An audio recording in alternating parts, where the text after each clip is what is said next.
Bonjour à tous, bienvenue, le sommet de cette première session d'information. Le simulateur tarifaire, un outil révolutionnaire de la communication électronique au Bénin, c'est pour mieux évaluer les tarifs de communication à la découverte du simulateur tarifaire dans un instant.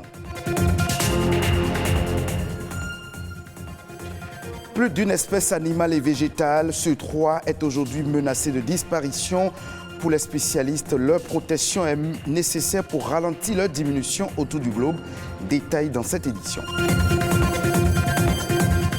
L'élevage des ruminants au Bénin est basé sur l'exploitation du parcours naturel. De ce fait, il serait peu productif. La sédentarisation est-elle un atout pour les éleveurs béninois? Élément de réponse dans ce journal.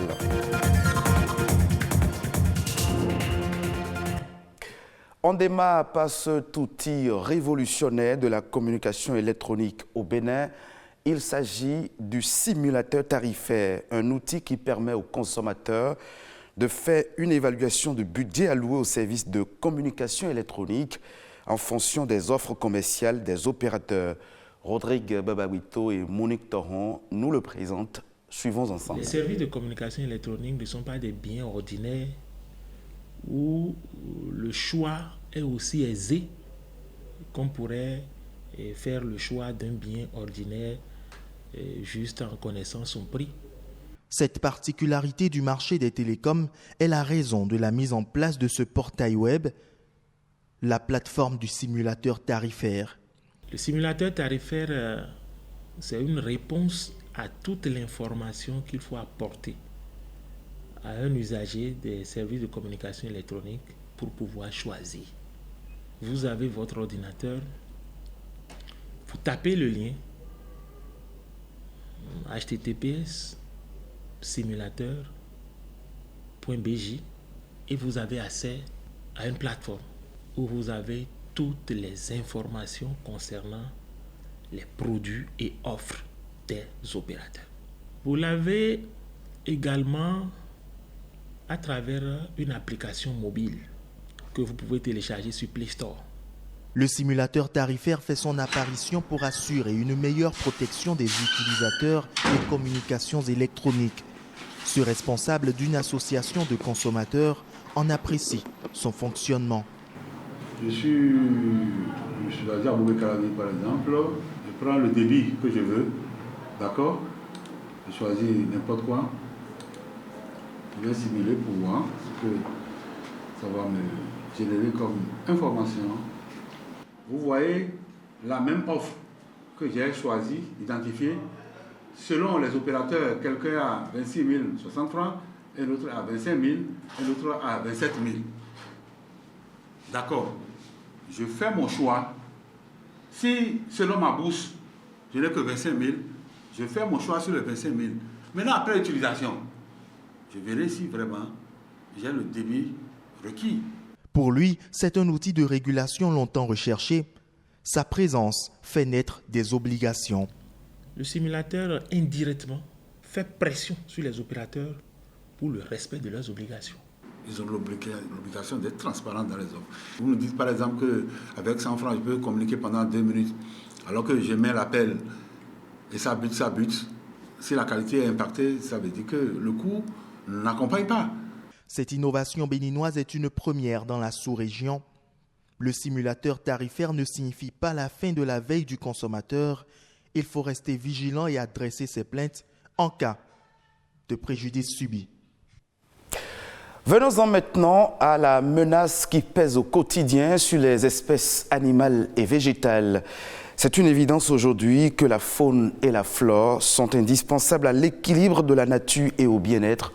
À ce jour, près de 2 millions d'espèces animales et végétales ont été identifiées, une incroyable biodiversité essentielle à la vie sur Terre.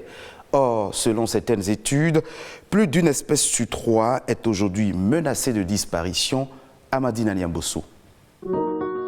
Plus de 32 000 espèces animales et végétales sont menacées d'extinction selon une liste rouge établie par l'Union internationale pour la nature.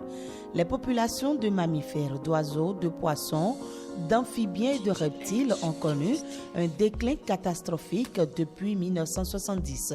Les oiseaux sont menacés, 13% de leur population est menacée de disparition. Au niveau des mammifères terrestres, il y a 25% de tous les mammifères terrestres du monde qui sont menacés de disparition. Et au niveau des amphibiens, c'est-à-dire quand on prend les grenouilles et les anours, tout ce qui va avec, il y a plus de 33% de ces espèces qui sont menacées de disparition. L'Afrique se positionne sur la deuxième marche des continents dont la faune est la plus menacée, juste derrière l'Europe.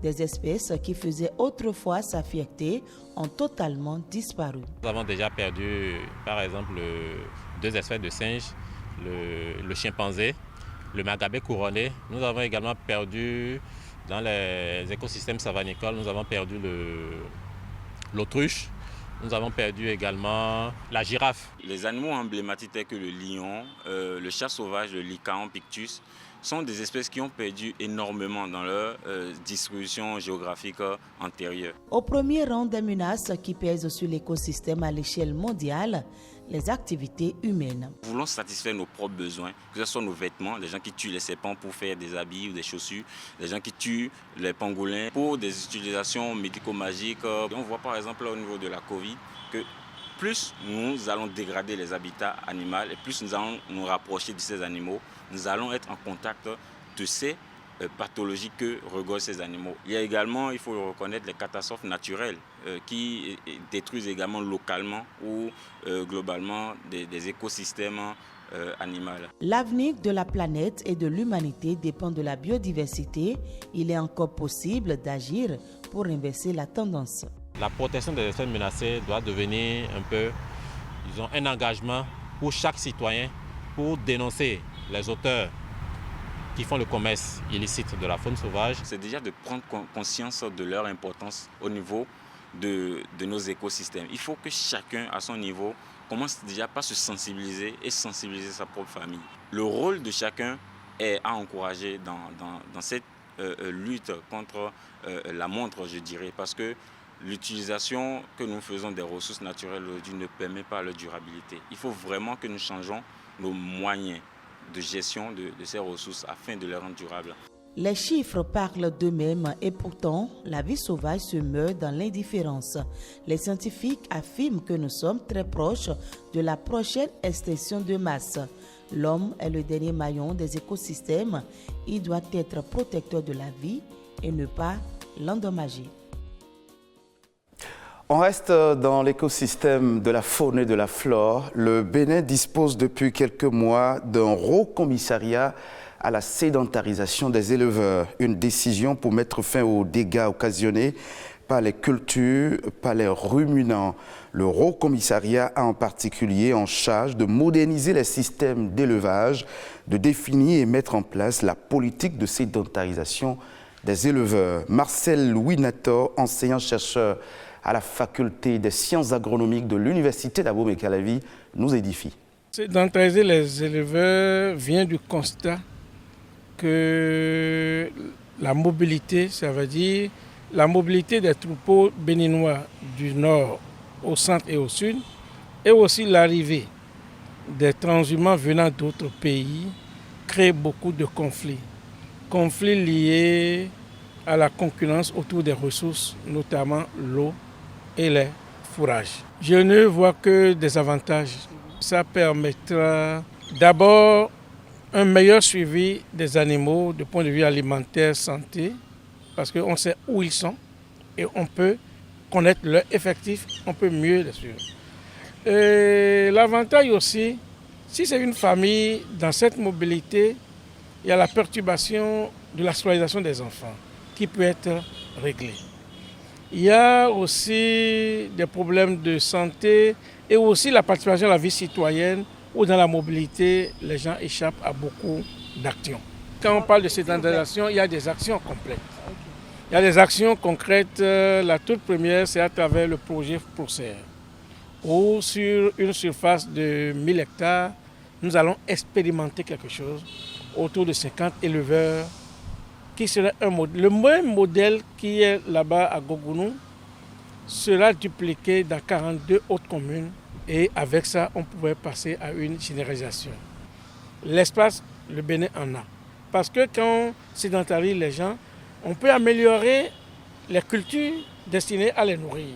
Et donc, on peut cultiver sur une petite surface quelque chose que les animaux pourraient rechercher sur de grandes surfaces. On peut l'avoir sur une surface plus réduite. C'est une très bonne initiative. Il faut que les aménagements suivent. Je sais que pour le premier procès, c'est bouclé et c'est une réalité. Mais pour généraliser, il va falloir plus d'investissement. Le gouvernement du Bénin annonce la prise de participation de l'État dans le capital social de la société Benin Airlines, une compagnie aérienne publique en cours de création depuis décembre 2019. La création de Benin Airlines constitue un projet complémentaire au plan de modernisation de l'aéroport de Cotonou, dont la capacité d'accueil devrait être portée à 1 500 000 passagers par an, une fois les travaux achevés. Des ambitions affichées par le gouvernement béninois pour relever les standards du secteur aérien en passe de se concrétiser. D'autres informations pêle-mêle à l'échelle internationale, c'est dans Eco Inter, préparation et présentation, Héloïse Winato.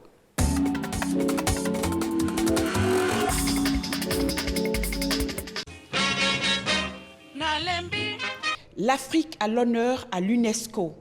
L'Organisation des Nations Unies pour l'éducation, la science et la culture a inscrit la rumba congolaise et le thiéboudien, littéralement appelé riz au poisson ou encore tchèp, une spécialité culinaire sénégalaise au patrimoine immatériel de l'humanité. C'est une fierté africaine. Les deux décisions sont intervenues respectivement mardi et mercredi dernier. Elles ont été prises dans le cadre de la 16e session du comité intergouvernemental de l'organisation. La musique rumba est connue au-delà des frontières de la RDC et de la République congolaise, deux pays au destin commun. Les producteurs porcins en France sont soulagés. Ils peuvent continuer à exporter du porc vers la Chine, même en cas de peste porcine africaine détectée sur le territoire français. Un document dit de zonage a été signé entre les deux pays. Grâce à cet accord, si la maladie survient dans une zone de l'Hexagone, ce n'est pas toute la filière qui sera pénalisée. Les producteurs des zones non touchées peuvent continuer à exporter des produits porcins vers la Chine, premier consommateur et importateur de cette viande au monde. Cet accord est le premier de ce genre à être signé entre l'Empire du Milieu et un pays de l'Union européenne. Au Portugal, une des toutes premières usines de raffinage de lithium d'Europe devrait voir le jour en 2026. Ce minerai, composant essentiel des batteries de véhicules électriques, se trouve en grande quantité dans le pays ibérique, mais aussi dans d'autres pays européens. L'usine devrait produire jusqu'à 35 000 tonnes d'hydroxyde de lithium par an, ce qui correspond à la fabrication de batteries pour environ 700 000 véhicules électriques. Le montant de l'investissement est estimé à 700 millions d'euros, soit 460 milliards de francs CFA.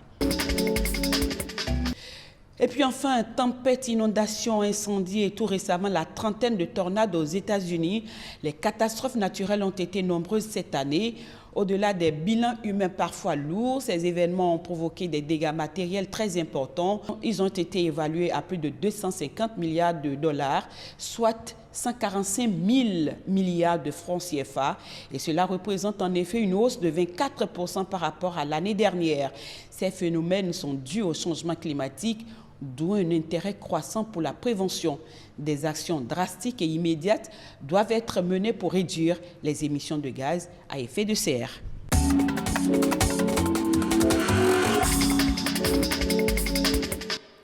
C'est sur ce condensé de l'actualité au plan international que se referme cette édition que vous pouvez revoir sur le www.ortb.bj. Merci de votre fidélité.